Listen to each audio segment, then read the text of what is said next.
2, 3, 4, 5, 6, 7, 8, 9, 10. 1, 2, 3, 4, 5, 6, 7, 8, 9, 10.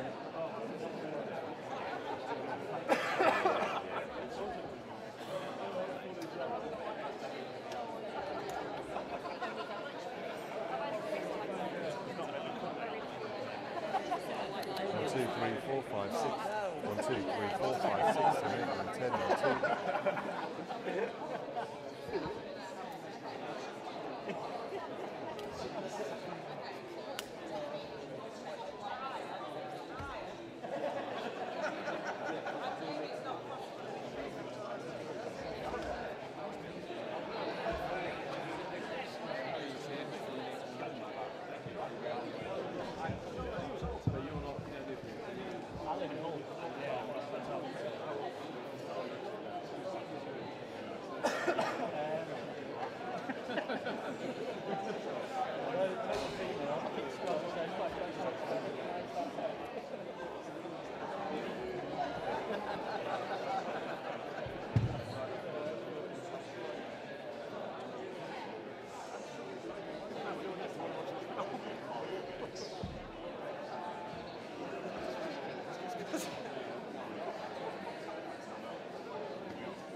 2, 3, 4, 5, 6, 7 line number, yes.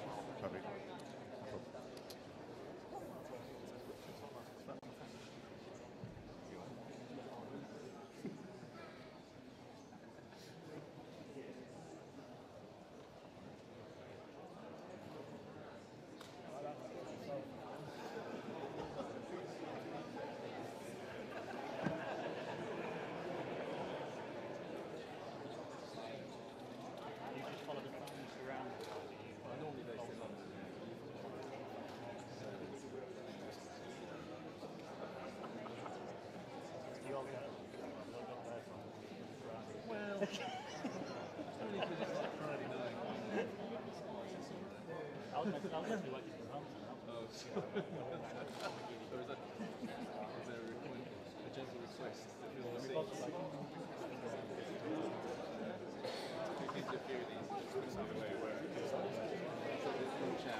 Well, good morning, everyone. My name is Matthew Wright. I'm the UK Managing Director at Ørsted, and it's my great pleasure to welcome you here to our East Coast Operations Hub here in Grimsby. A little about the facility that we're in. This is the warehouse of our expanded operations base, which is now the largest dedicated offshore wind facility in the world. And that's appropriate because about 75 miles off the coast in broadly that direction, Ørsted is also building the world's largest offshore wind farms. Indeed, we achieved first power at the giant Hornsea 1 offshore wind farm just last month, and once that's complete next year, we'll build Hornsea 2, which is even bigger. And together, these projects will provide enough electricity to power 2.5 million UK homes. The £10 million investment in this building and the tens of billions of pounds of investment that's taking place in the waters around our coastline has been made possible by successive government support for offshore wind. This support has been rewarded by an industry that has dramatically reduced costs, such that offshore wind projects today are now competitive with conventional fossil fuel generation. This journey culminated just yesterday in the completion of a sector deal between government and the industry to deliver up to a third of the UK's energy needs by 2030. This marks the coming of age of offshore wind sector in the UK, and it ticks the boxes of an industrial strategy for two main reasons. The first, it can provide cost-effective, low-carbon electricity at massive scale to help achieve our Climate Change Act targets while keeping costs down for customers. And two, and as importantly, it can create jobs and economic prosperity for UK businesses as this technology expands in domestic and international markets. Nowhere is this better represented than right here in the Humber, where this facility will employ over 400 people in highly skilled, long-term jobs by the early 2020s. And just across the river in Hull, over 1,000 local people are already employed making the 75-metre long blades for our turbines.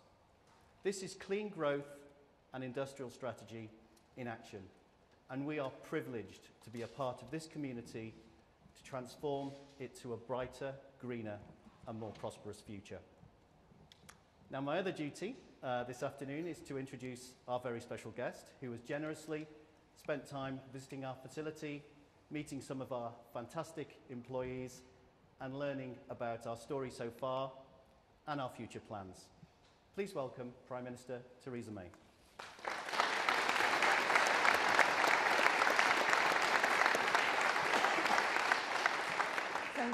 Thank you very much, Matthew, for that introduction, and thank you to Ørsted for hosting us today. And your work in offshore wind, as we've just heard, does not just provide skilled jobs here in Grimsby. It makes a direct contribution to the UK's efforts to reduce our carbon emissions and protect our environment. Achieving the economic benefits of the global shift to sustainable green growth is one of the four grand challenges in our modern industrial strategy. And the UK is the world leader in offshore wind. Yesterday, as you've also just heard, we launched our offshore wind sector deal to build on that success. And as an international company investing in the UK, Ørsted is making a major contribution to that success, and I'm delighted to be with you today. Next week, members of Parliament in Westminster face a crucial choice: whether to back the Brexit deal or to reject it. Back it, and the UK will leave the European Union. Reject it, and no one knows what will happen. We may not leave the EU for many months. We may leave without the protections that the deal provides.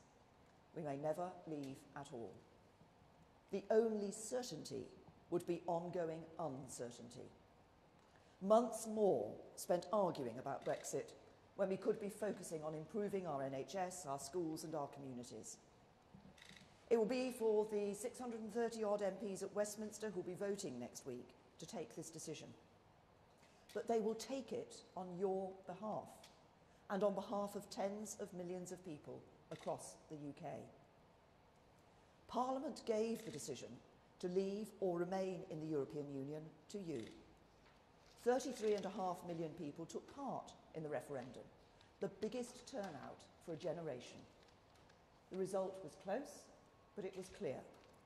If it had gone the other way, we would be staying in. But the decision was to leave, and that is what we must do. Now, as Prime Minister, my job has been to negotiate the very best deal I could. I believe that's precisely what the government has done, working with the EU team led by Michel Barnier. Discussions have at times been difficult and robust, but we've both worked in a spirit of mutual respect and cooperation to get a good deal over the line. Now, I've made a lot of speeches about that deal over the last few months. Most of them have been in the House of Commons. On Tuesday, I'll be making another one when I open the debate ahead of the vote. But Brexit does not belong to MPs in Parliament. It belongs to the whole country. It belongs to the people who voted for it and want to see it implemented so we can all move on to a prosperous future. And that more prosperous future also belongs to those who voted against Brexit and who expect politicians to make reasonable compromises to bring our country back together. Everyone now wants to get it done. Move beyond the arguments, past the bitterness of the debate, and out of the EU as a united country ready to make a success of the future. And that's why I've come here to speak to you today, to explain why this debate is dragging on and what is at stake. Because it was in places like Grimsby that the referendum was decided, and where what is at stake can be seen most clearly of all. People here in North East Lincolnshire voted decisively to leave the European Union in 2016 by a ratio of 7-3. Everyone had their own reasons for voting. But having spent much of the past 3 years talking to people about Brexit, about their hopes, their aspirations, and their fears too, some common themes emerge. People wanted more control over the things that matter to them. The Brexit deal before Parliament gives them that control. Today, vast amounts of taxpayers' money is paid to the EU. In 2017, we made a net contribution of over £8.9 billion. The deal stops that. Instead, we will spend our money on our own priorities, like our long-term plan for our precious NHS. Today, immigration between the UK and the EU is defined by free movement. People can move from one EU country to another without a job offer. They make a big contribution to our economy, our public services, and our society. But it means our government does not have control of how many people move to Britain every year. The deal I've negotiated ends free movement and takes back control of our borders. We can then create an immigration system built around people's skills, not the country they come from. Today, the European Court of Justice has jurisdiction in the United Kingdom. The deal will end that. We will make our own laws, and British judges will determine how they are applied. Today, the terms of our international trade are decided by the EU. We cannot negotiate trade deals with other countries around the world. The EU does that on our behalf. The deal means we will take back control of our trade policy in our own interests. Many of our farmers feel that the common agricultural policy does not work for them. Many in fishing communities feel the same about the common fisheries policy. The deal takes us out of the CAP so we can design our own support for farmers. The deal takes us out of the CFP, restoring full sovereign control of our waters, the biggest opportunity for our fishing industry for over 40 years. These are the changes people voted for. They were my priorities in the negotiations, and they are what the deal delivers. But when people voted in the referendum, it was not just about our relationship with the EU. It was about much more than that. It was also a vote for real change in our own country. And it was a message to those in positions of power that for too many people working hard up and down the country, life was too hard. It expressed a desire for positive change, not just to take back control from Brussels, but to empower communities here in the UK, to create greater opportunity for the next generation. And Grimsby is a place determined to build that better future. Like many towns, it has its share of challenges, but it also has huge potential. And last year, it became the first town in the UK to sign a town deal. And I want to congratulate everyone who worked so hard to land the deal, including both local MPs, Melanie On for Great Grimsby and Martin Vickers for Cleethorpes. The deal represents a collaboration between local and central government, businesses and the wider community. It sets as its goal making the most of Grimsby's assets. The UK's busiest port by tonnage, ready to expand its operation after we leave the EU and strike new trade deals. Its location on the Humber energy estuary, ideally placed to consolidate its position of one of Europe's leading centres for offshore wind, with firms like Ørsted making a major contribution. And its maritime and fishing heritage, central both to Grimsby's identity and its future. The deal is a model for other towns to follow, and it has inspired the new £1.6 billion Stronger Towns Fund that we launched this week. That fund stands alongside the other support we're giving to local areas. Over £9 billion of local growth funds, £3.4 billion for the Northern Powerhouse, £1.6 billion for the Midlands Engine, as a key part of our wider modern industrial strategy. The central aim of that strategy is to ensure that good jobs of the future are available in every community. We are lucky as a country to have in London one of the world's greatest cities. But it's no good all the growth in our economy and the opportunities that growth brings being concentrated in London and the South East. We need an economy that works for everyone, a country where everyone can be proud of their community and every community offers people the opportunity to get on in life. That is the opportunity that awaits our country if we agree the Brexit deal. We can build the stronger communities that must be the real legacy of the vote to leave. So the deal delivers on the priorities of those who voted to leave. It also addresses the concerns of those who voted to remain. By maintaining the close relationship between our police and security agencies, the deal means we can carry on working with our EU allies to keep people safe. By reflecting the interests and serving the needs of Scotland and Wales, Northern Ireland and England, the deal will keep our precious union of 4 proud nations strong and united. And maintaining that strength is crucial. More than ever before, we live in an interconnected world, one in which every country is affected by the decisions of its neighbours and partners across the globe. That will not change after we leave the EU. And neither will the values that guide our actions as a responsible actor on the world stage. We will be a strong voice on the UN Security Council and in NATO, the Commonwealth and the World Trade Organization. We will be a leading military power, meeting our obligations to uphold global security. And we will keep our promises to the world's poorest people, not just because it is the right thing to do, but because it is in our national interest. The deal also safeguards the protections that EU membership currently gives us and which people rightly value. That starts with the rights of all those from the EU who have moved here, contributed to our country and built their lives in the UK. We've also committed to protecting the rights and standards currently set at the EU level, from workers' rights to environmental protections. Brexit will not be a race to the bottom. In fact, in most of these areas, the UK has led the way ahead of the EU. And this week we have said that if the EU expands workers' rights, we will debate those measures in Parliament and decide if we want to follow suit. And our ongoing commitment will start with the 2 directives that will come into force after we've left and which the UK supports. But we will not tie ourselves in automatically to follow EU changes without Parliament having its say. That would mean weakening workers' rights if the EU ever chose to do so, and it would not be taking back control. The UK has led the way in the EU, and we will lead the way outside it.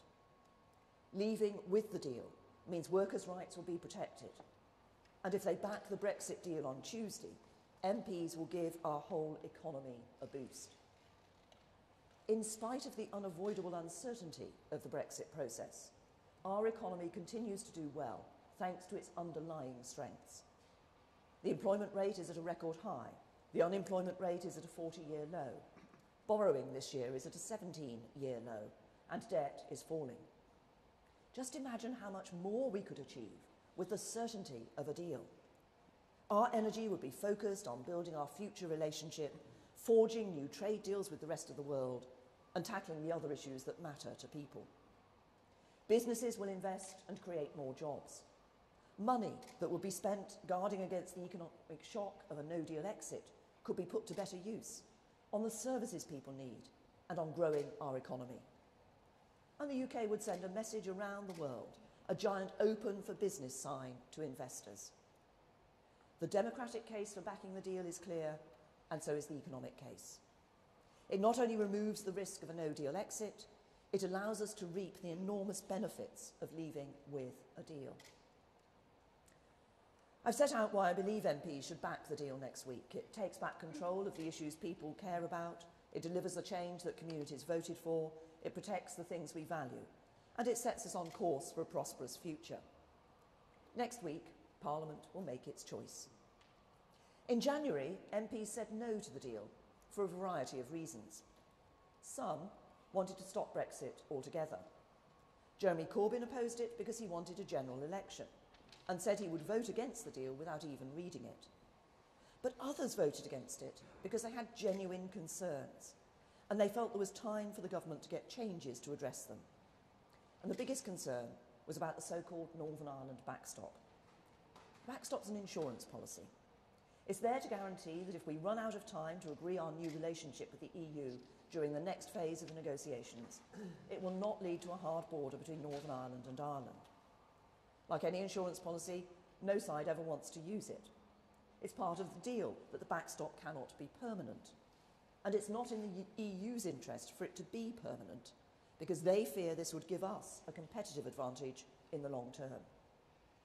But there are genuine concerns that there's no clear way out of the backstop if the future negotiations break down.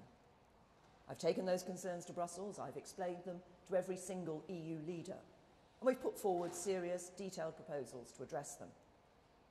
The government is in discussions with the EU right now, focused on getting the legal changes MPs have asked for.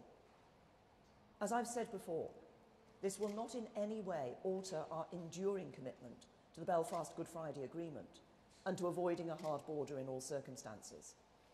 The Belfast Good Friday Agreement was a landmark achievement for the UK government, the Irish government, and the political parties in Northern Ireland. It brought peace to our country after many years of tragedy. The people of Northern Ireland are our people, and their security and well-being is our security and well-being.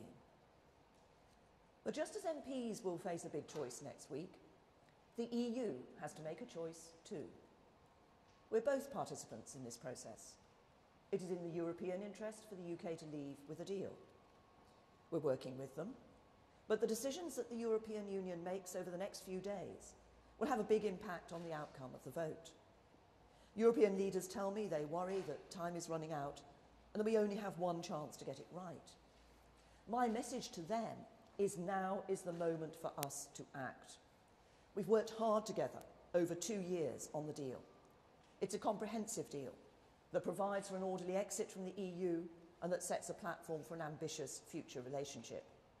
It needs just one more push to address the final specific concerns of our Parliament. So let's not hold back. Let's do what is necessary for MPs to back the deal on Tuesday.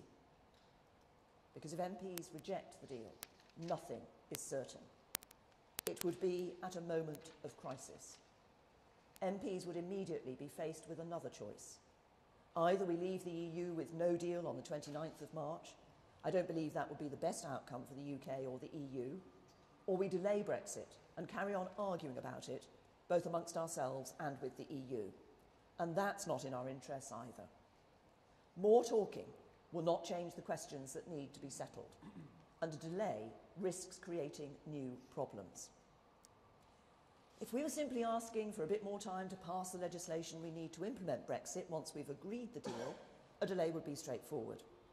But if it were a delay to give MPs even more time to decide what we're going to do, the EU might insist on new conditions that were not in our interest before they agreed to such an extension.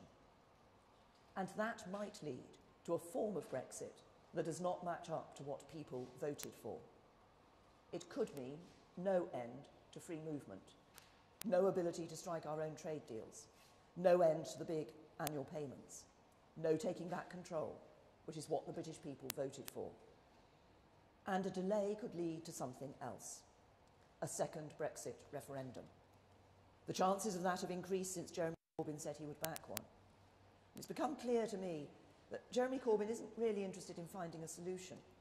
Since we met to discuss a way forward for our country on the 30th of January, I've repeatedly offered him another meeting to follow it up. In return, after multiple requests from my office, he's offered just 1 hour over the last 5 weeks when our teams could meet. And we now know why. Because despite his promise at the last election to deliver Brexit, he now supports holding a divisive second referendum that would take the UK right back to square one. Not completing Brexit and getting on with all the other important issues people care about, just yet more months and years arguing. If we go down that road, we might never leave the EU at all. And that would be a political failure. It would let down the more than 17 million people who voted to leave the EU and do profound damage to their faith in our democracy. Some of the people who voted in the referendum did so for the first time in years. Why should they ever bother doing so again if their decision were overturned without ever being implemented? My message to those MPs who agree with me that we should not risk that is simple. The only certain way to avoid it is to back the deal the government has secured with the EU on Tuesday. Let's get it done. MPs face a historic choice next week. I'm ready to take us out of the EU with a deal that is good for the UK. Ready to implement the decision of voters here in Grimsby and across the UK. And ready to get on with making a success of a new chapter for our country. But I can only do that if Parliament supports the deal on Tuesday. I need the support of those who, like me, voted Remain, but believe in honouring the result and believe that leaving with a good deal is much better than leaving with no deal. And I need the support of those who voted to leave, but who accept that compromise is necessary if we are to bring our country back together. There may be some on both sides who are not prepared to back a negotiated deal with the EU. Some because they cannot accept leaving the EU at all, others because they cannot accept any compromise on their vision of Brexit. I don't doubt the sincerity of their views, but I profoundly disagree with them. Ironically, both sides would find themselves in the same lobby come the vote next week, each voting the same way, but each hoping for the opposite result. I hope that they will be in the minority. The British people have already moved on. They're ready for this to be settled. By coming together as a parliament, we can bring our country together, boost our economy, safeguard our security, protect a union, and take a decisive step toward the bright future that the British people voted for and which you and our whole country deserve. So let's get it done. Thank you.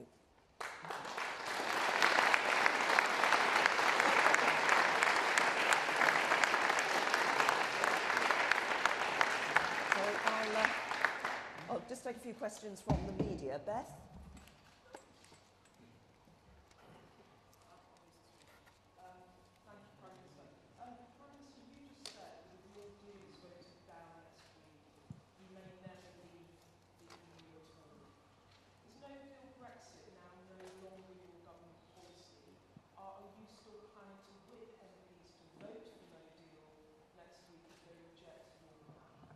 Well, government policy has always been that the best thing for the UK is to leave with a negotiated deal. And my focus is on the vote on Tuesday, which is going to be the vote for that deal. Obviously, as I say, we're still in some discussions with the European Union on the specific issues that specific issue on the backstop that Parliament raised. But what I want people to do is to focus on that vote on Tuesday. Voting for that deal enables us to leave the EU, to do it in a smooth and orderly way. And I think that's the best route for the UK. Is Peter Walker? Hello. Yes. Thank you very much. Peter Walker from The Guardian. Prime Minister, in your speech, you seem to put some of the blame for the delays to Brexit down to Jeremy Corbyn, to the EU and to MPs in Parliament. But we're now at a position where we're 4 days away from a second crucial vote. and MPs still don't know necessarily what they're going to vote on. And also, we're 3 weeks away from Brexit, and the workers here in this room don't know if we're going to leave on March the 29th. They don't know we're going to leave with no deal, leave with your deal, or leave with a different deal. How much of any personal responsibility do you take for this kind of chaos? First of all, we have been, as a government, negotiating with the European Union for a deal that enables us to have a smooth and orderly exit from the EU.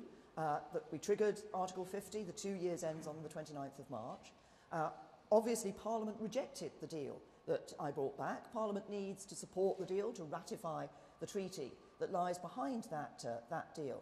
What I'm saying, you mentioned the next few weeks, but actually what I'm saying is now is the moment for us to get this done. Now is the moment for Parliament to come together, to back the deal and to deliver what people voted for. We have a responsibility to deliver to the people of this country the Brexit they voted for, and that's what the deal is about. John Pienaar? John Pienaar, BBC News. Prime Minister, are you simply keen to shift the blame for the way the talks have deadlocked towards the European Union and away from yourself? And if I may, are you willing to contemplate allowing Conservative colleagues, including ministers, to vote to block a no-deal Brexit, given you said it could harm Britain and the British people? As I've just said in response to the previous question, my focus is on the deal debate that will take place on Tuesday and getting that vote through. That vote would enable us to leave with a deal. For those who don't want us to leave without a deal, actually the best way is to vote for the deal so that we leave with that deal. You said about the relationship with the European Union. Now, this is my message to the European Union is very clear. Some of the leaders and some in the European Union, when I've talked to them, have said that they're not really sure whether this is the moment, whether this is the time, whether there's some more time to be talking about this and negotiating on this. My message is, this is the moment. This is the time. You know, I think the British public, as I say, have moved on. They want us to get this done. It takes both sides to get that negotiation through and then bring that deal back to the Parliament on Tuesday. But I think what people want is for us just to do this and to do it now. Do I see Rob?